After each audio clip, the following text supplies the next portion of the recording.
Hey everyone, Phoenix here. I used to wonder about that cliche that says you get what you give.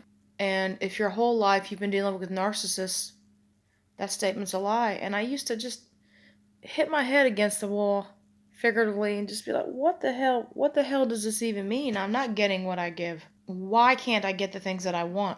At some level, if you do this, you're believing that you're not deserving of it. So if you have a belief in your life that is actually based on a lie, because everyone deserves love and good things in their life. So you have this belief that's based on a lie, so it's a self-limiting belief. It's going to limit you in the things you want. So you won't be able to get what you want. It's always going to be out of your reach. And I started thinking about that cliche, you get what you give. But if you've been dealing with narcissists your entire life, that won't be true. It all makes sense now that when you're with a narcissist, they suck up some of your attention, time, and energy, and dealing with all the issues that come up. It's just a never-ending uphill battle. That how can you have more in your life if they're taking up so much? How can you have more good things in your life when they're already taking up so much?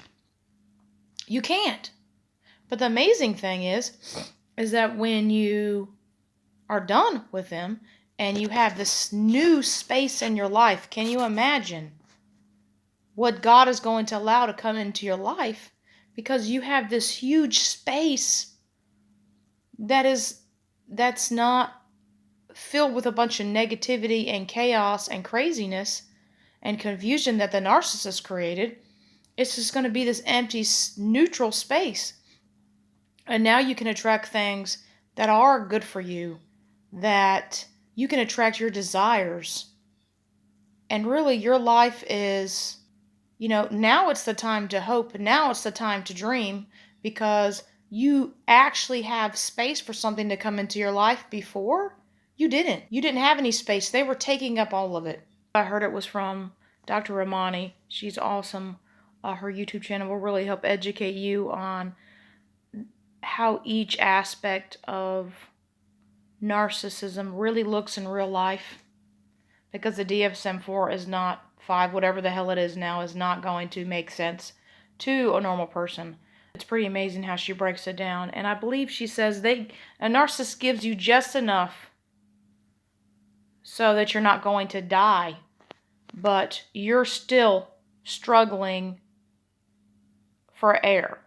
You're still struggling to really kind of spread your wings and fly and feel free in the relationship, because they literally are just taking so much. And when they do give to you, it's with expecting you to do certain things for them.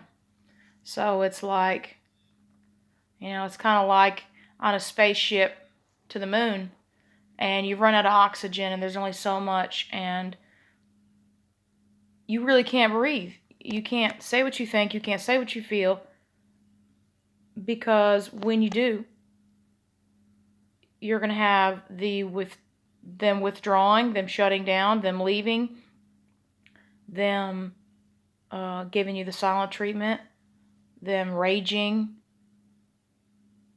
And if you're not willing to walk on eggshells, I wasn't willing to walk on eggshells. It's just always going to be chaos. And now that they're gone, you finally do have all this air to breathe in. You have this freedom to finally be who you are, to say what you think, to feel what you feel, and express it, and completely step into the energy of who you are, who they tried to squash. See, because they're jealous because they can't be like you, and they'll never be able to be like you. And, I like to think of my 5-year-old, what's she capable of, because so many of her behaviors match him. I mean, it's crazy. She'll do the deflection, the denial, the lying, the blaming. She does all this shit, and I'm like, oh my God, that's his level. And I try to think of it as, okay, well, he can only give as much as she can give to me. I can't require her to meet my needs. You can't require a narcissist to meet your needs because really all they can think about is themselves. And there's something else that Dr. Ramani says is that being with them is like living in a house full of mirrors. They're constantly wanting you to reflect back to them that they're good. Okay? I would walk in the door and just a mere look on my face, he would say, "What have I done wrong?" And I said, dude, I just walked in the door. Can I not just get in the house and sit down? I said, clearly you haven't done nothing. I just got home. Now my house is not full of mirrors because that person's no longer in it. And now I can fully stretch my wings and feel free to be 1000% me. And my children also.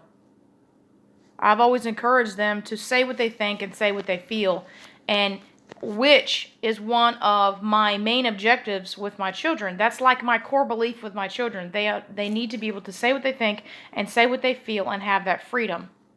Okay? He would take it in such a wrong way that he would always feel that their freedom of expression was disrespect. And I say, no, it's not. They're expressing themselves. I was like, sometimes they're going to sound upset when they express themselves. They can't always do it calmly.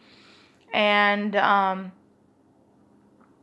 F that, F that. I have these core values, and I'm not willing to have anyone come into my life and tell me that a core value I have that I'm trying to raise my kids with is wrong or not good enough for him. F that.